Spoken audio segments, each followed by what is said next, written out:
Guys, I got news for you. Ain't nobody beating the Lions.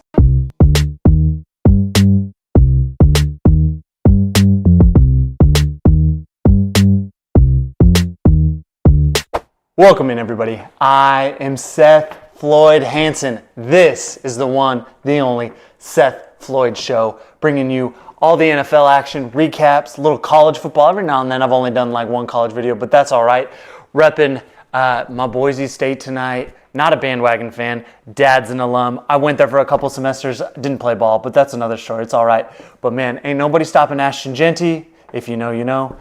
And ain't nobody stopping the Lions. Okay, today we had week 9 of the NFL. We had Lions-Packers was kind of the marquee game.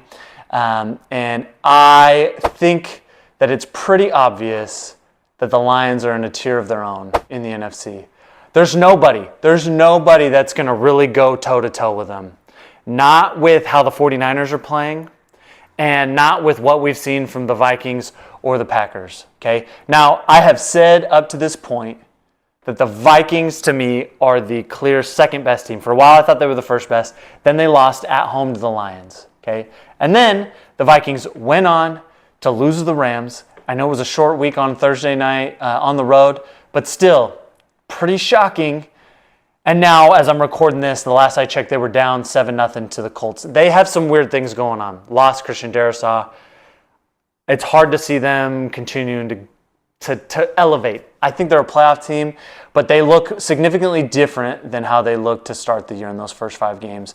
Vikings fans, I think you would agree with me. I'm not writing you off, but it doesn't look good. Whereas the Lions are on this trajectory that looks like they're a team of destiny at this point, at least in the NFC. First off, the reason why I'm so impressed with the Lions right now is they have faced their 2 toughest division opponents on the road. And they beat both of those division opponents on the road. And we know how hard it is to play in Detroit. We know what Jared Goff is inside Ford Field. Is it still called Ford Field? Ford Field, that's what we're going to call it, okay? We know how difficult he can be to beat when he's at home with that crowd bumping, with Dan Campbell just bringing that tough guy football culture like that the whole city has gathered around, rallied around. That's the word I'm looking for, rallied around. And it is hard to see the Lions losing a game in the playoffs if they're the 1 seed. Okay, they went into Minnesota, beat Minnesota. That was a good game. It was a tough game, but they were on the road and they won. On the road, pretty impressive. They go into the elements. The knock on Jared Goff these last couple of years is people have said, yeah, well, he's good, but what is he outside? Well, 1, the Lions only play 3 games outdoors this year, which seems absurd, but look it up. It's true. Okay, this was one of them. This was their first outdoor game of the season, week 9, first outdoor game in week 9. Crazy. Not only that, but it wasn't like 50 degrees or 60 degrees, nice weather. It was like raining the entire game. Pretty heavy rain the entire game. And Goff was great. He only had like 145 pass yards. He was like 10 to 13. I didn't write that one down. He was very efficient, only 145 pass yards, something like that. The run game is just so good. The run game for the Lions is so hard to stop. David Montgomery looks like a top 5 running back in the NFL to me. He is so much better with the Lions than he ever was with Chicago. And guess what? It sounds like maybe as a running back, you do need a good offensive line. That's what I've taken from this. But it's crazy how much better he is with a good offensive line. He makes cuts. He's not slow by any means, but he's a physical runner, makes cuts, breaks tackles, just embodies everything that Dan Campbell stands for and this culture that he wants to have and that he's established, not wants to have, the culture he has in Detroit. Okay, they are on a mission. They look like every week they're playing with the NFC Championship game from last year, playing in their minds and using that as fuel and motivation. I don't know how anyone beats them. They didn't have Jameson Williams today. I know that whole thing is really weird. Now he's got other issues, not the suspension for the substance abuse, but the gun thing. I don't know what's going to happen with him. But even without him, they just are firing on all cylinders, man. This is the game they would have lost to me. I'm not saying they're going to go 16-1, but this game outdoors, good opponent in the rain. This is the kind of game you expect them to lose, and they didn't. So where are they going to lose? They're probably going to lose a dumb game somewhere, but this in a game that matters, they're more likely to lose a dumb game to an AFC team that, you know what I mean, just like catches them off guard. But when it is time for them to show up against a division opponent on the road in as tough an environment as you can get with the elements and the weather, like, they didn't flinch, man. They are out for blood. They are out to punish everybody, and I'm terrified of them. As a I'm down on my 49ers anyway. I'm a 49er fan. We have our own problems, but even if we were clicking on all the cylinders, like, Detroit looks much better than they were last year. So if you're a Detroit fan, like, saddle up, because I think this could be your year. Now you're probably going to play the Chiefs in the Super Bowl.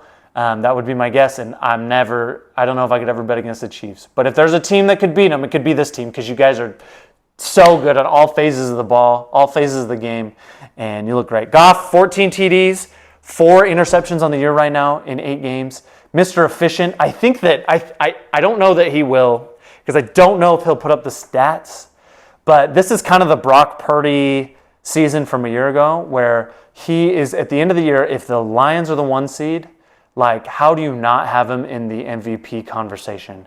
He's only got 14 TDs through 8 games.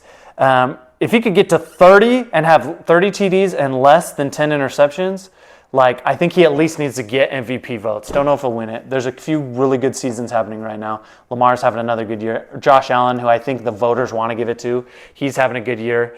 But I think Goff needs to be in that conversation. What might hurt him is they might have the division wrapped up before Week 18, which means he's not going to play in that final game, which is going to hurt statistics. But regardless, Goff is having what I think is his best season of his career, and they look good, man. They look fantastic. Let's talk about the other side. Green Bay. Guys, Green Bay, this is disheartening if you're a Green Bay fan. Green Bay fans, get me in my comments. Let me know how you feel. But I would be pretty discouraged if I was a Green Bay fan for a couple reasons. One, you guys looked so inefficient on offense. In the elements. You play in Green Bay. Your superpower is supposed to be able to play in the elements, and you did not. Now, you statistically, like, you gained a lot of yards. Josh Jacobs had a really good game. Jordan Love had a lot of yards, 200 and something, okay? And he was fairly efficient. Like, he didn't have a 50%, I should have wrote it down. He wasn't like 50% completion percentage or anything, but for some reason you could not score. And that's disheartening. That is really discouraging. In a game, you had to have it. And the reason this is so discouraging is because the Vikings came in and did the same thing. And the Vikings game looked even worse. That game got out of hand. Jordan Love, I guess, brought him back, but he also threw 3 interceptions in that game. What are you if you play better on the road or better in a dome that's not your home field? Like, what are you guys? Because you're supposed to dominate at home in the elements, and you haven't. You haven't. You had 2 huge division games at home, and you lost them both. So why should any of us have any confidence of you going into Minnesota or going into Detroit? Now, Minnesota, as I mentioned earlier, looks like they might have taken a step back here. That they've slowly kind of coming back to earth. So maybe you get them there. But Minnesota's a tough place to play. You have to go there. You lost that game in Lambeau. Detroit, that game is going to be exponentially harder in Detroit because it's before Week 18, I think it's Minnesota. Yeah, you guys play them sometime before the end of the year, which means Detroit's going to be all hands on deck. The other thing, Packers fans, Jordan Love. Is he just a better version of Jameis Winston right now? It's not even that big of a knock. I'm a huge Jameis Winston fan, but good golly, what is with these interceptions? I said this before. Jordan Love is such an intriguing quarterback because he can make every single throw that Josh Allen and Patrick Mahomes can make. Every single one. I've seen him do it. He has even a little Aaron Rodgers. You guys love my boy Aaron Rodgers. You love it. He has the little flick of the wrist and puts it on a dime. He does that. So your excitement for Jordan Love is justified. But man, oh man, does he make some terrible decisions at times. He now, in 7 games, has 10 interceptions. He has 15 touchdowns, but he has 10 interceptions in 17 games. He's on pace for like 25 interceptions. That is atrocious. I know you feel it. The interception he threw at the end of the first half was atrocious. Can't have it. Cannot have it.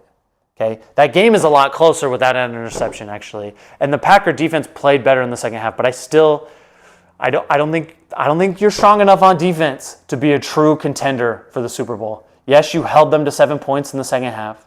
The elements certainly played a part of like the low scoring, but one team looked prepared. I guess the Lions, who play in a dome, looked more prepared and ready to go than Green Bay did, at least when it comes to finishing. And maybe that's like Matt LaFleur is a good play caller. Maybe Ben Johnson maybe is just the best play caller in the NFL right now. I don't know.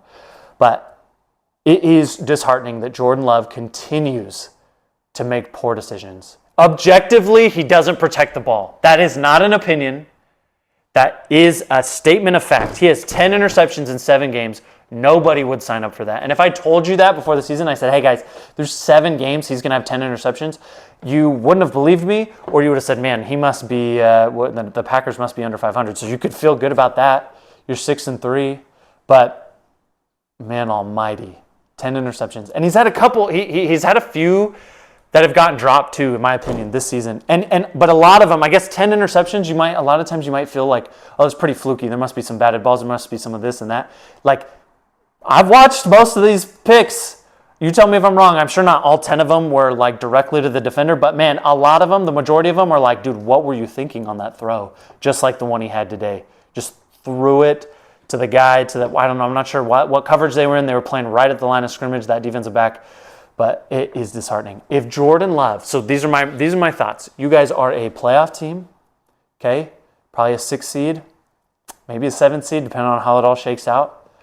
Playoff team, but I can't take you serious as a contender because of Jordan Love interceptions, okay? He has got to fix that. This was a big game. He has to fix that. It's the reason you guys, that ended your season last year against my 49ers, okay? Bad pick at the end of the third quarter, and then an atrocious pick on the final drive of the game. What was unnecessary, 50 seconds on the clock, 1st and 10, 2nd and 10, something like that, and he just throws it across his body.